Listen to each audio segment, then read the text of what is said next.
캐나다의 소규모 은행들이 대형 시중은행보다 더 나은 이자율을 제공하는 것으로 나왔습니다. 전문가들은 대형은행 한 곳에만 저축하고 있다면 투자한 만큼의 이자를 받지 못할 가능성이 크다고 지적했습니다. 기준금리 인상에 따른 모기지율에 은행 수익은 더 높아졌지만 대형은행 저축계좌 이용 고객에겐 혜택이 거의 제공되지 않았습니다. 일례로 TD 캐나다 트러스트의 고금리 저축 계좌 이자율은 0.05%로 여전히 매우 낮은데 반면 3~4%의 높은 이자율을 제공하는 은행들이 있는 겁니다. 소규모 은행들과 신용조합입니다. 이들은 대형은행 고객들을 유치하거나 회원 서비스를 위해 항상 더 많은 이자를 제공한다고 전문가는 설명합니다. 때문에 꼭 필요하거나 특별한 경우가 아니면 한 곳에만 자금을 두지 말고 비교 조사해 이자율이 높은 곳을 찾을 것을 권했습니다.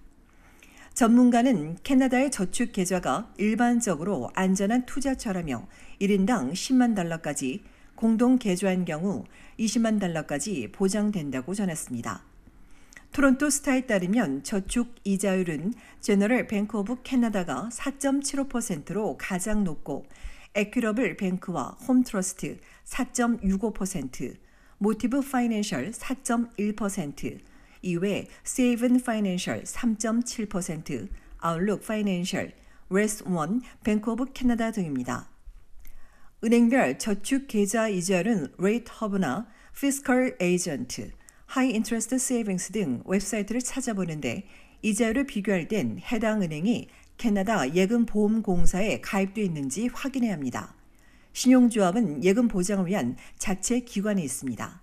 또한 고이율이 계속해서 적용되는 것이 아니기 때문에 기간도 꼭 문의해야 합니다. 은행의 판촉 행사를 고려 중이라면 고이율 적용 기간을 확인하고 프로모션 기간에만 저축했다가 유율이 변경되면 다른 계좌를 찾아 옮길 수도 있는데 이를 위해 사전에 인출 수수료가 붙는지 얼마인지 확인하는 것이 좋습니다. 이렇게 정보들을 모아 자신에게 맞는 은행을 골라 저축하거나 현재 이용하는 은행과 협상할 수도 있으며 고객에 따라선 정기 예금과 비슷한 GIC 또는 머니마켓 펀즈도 비교해 볼 수 있습니다.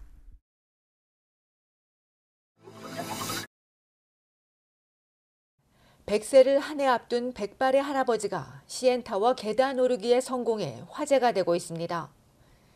이번이 세 번째 도전이라는 온타리오주 해밀턴의 월터 데커 씨는 인터뷰만 아니었어도 1시간 안에 끝났을 것이라고 강조했습니다.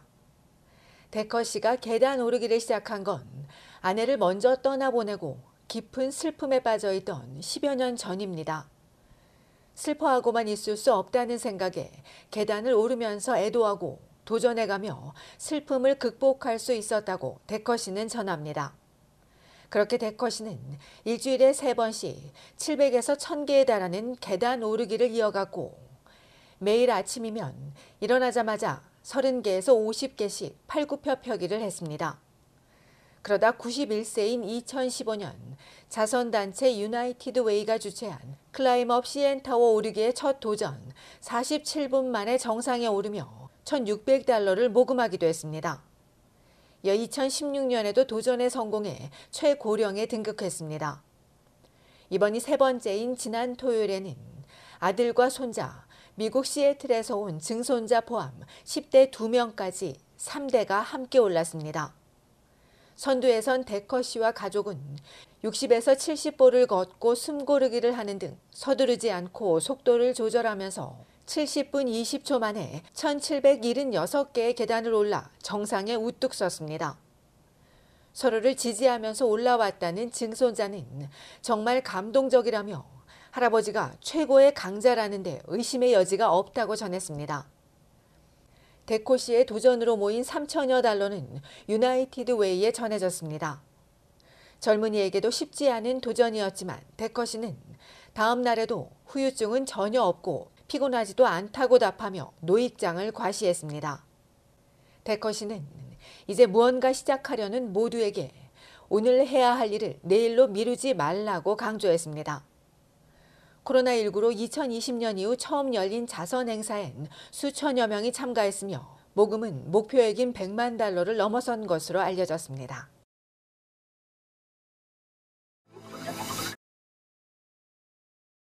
늘어난 모기지 비용에 큰 어려움을 겪는 가정이 늘고 있습니다. 모기지 갱신을 앞둔 집주인들의 걱정도 이만저만 커지는 것이 아닙니다. 여론조사 기관인 앵거스 리드가 최근 발표한 결과에 따르면 모기지 대출자의 15%가 주택담보대출 상환에 매우 어려움을 겪고 있다고 호소했습니다.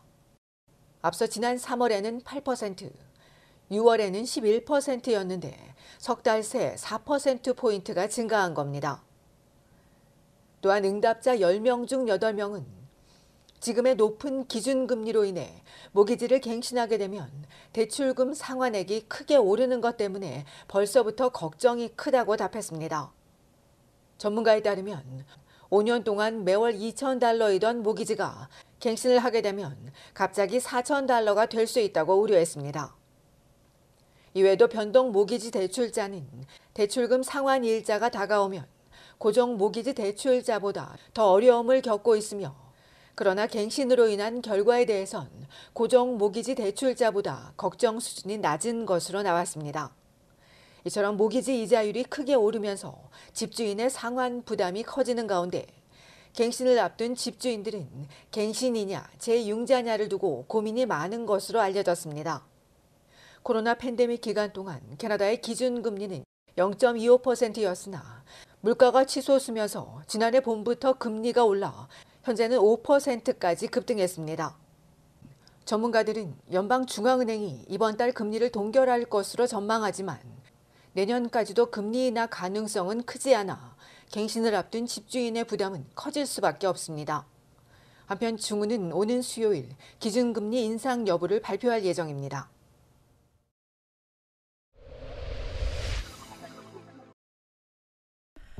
온타리오주 광역 토론토에서 잇단 화재가 발생해 1명이 숨지고 5명이 부상했습니다.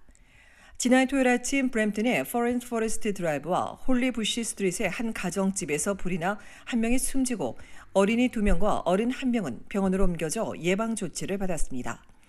이어 어제 낮 4시 30분엔 토론토 영스트리트 877번지 고층 콘도 14층 유니단에 보관해둔 전기 자전거에서 불이 나 성인 2명이 연계 질식해 병원에서 치료를 받았고 소방당국이 주변 도로를 통제하고 불길 진압에 나선 덕분에 불이 난 유닛 이외에 이웃으로 번지진 않았으며 연기를 흡입한 2명은 다행히 생명엔 지장이 없는 것으로 알려졌습니다.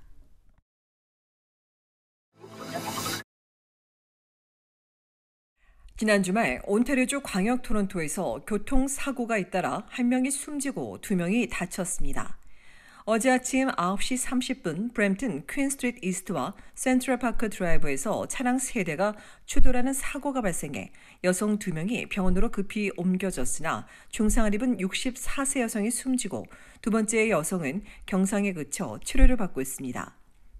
필 지역 경찰이 정확한 사고 원인 등을 조사 중인 가운데 이날 낮 2시 15분엔 에토비코의 에글링턴 에비뉴 웨스트와 던다스 스트리트 웨스트 사이 로얄역 로드와 에덴 브릿지 드라이브에서 길 가던 여성이 차에 치여 부상을 입었으며 토론토 경찰이 운전자와 목격자 등을 상대로 사고 원인을 조사하고 있습니다.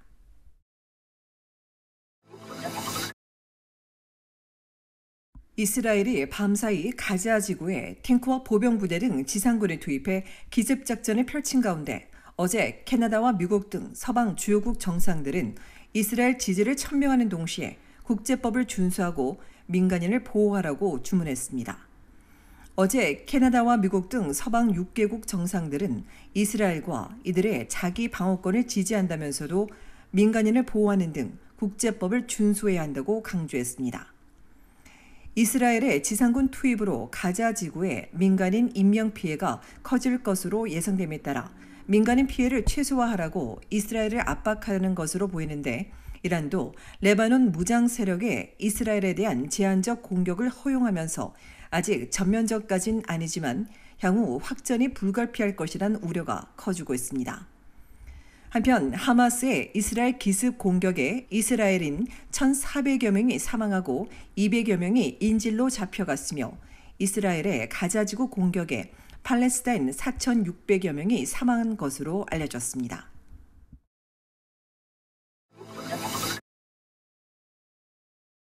캐나다 기업의 경쟁력이 20년 동안 계속해서 떨어진 것으로 드러났습니다.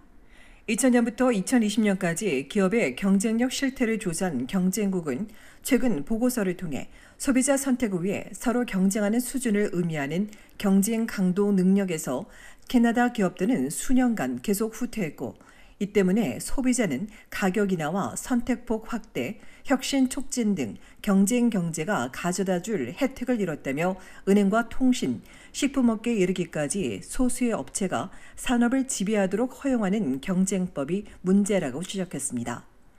이처럼 몇몇 업체가 해당 산업을 지배하는 집중 현상이 심화하면서 대형 기업일수록 이윤과 매출은 더 커지고 반대로 신생 소기업의 시장 진입은 감소했다며 정부가 총체적으로 접근하는 방식을 강구하는 등 현대화에 맞춰 경쟁법을 보완하고 강화해야 한다고 경쟁국은 촉구했습니다.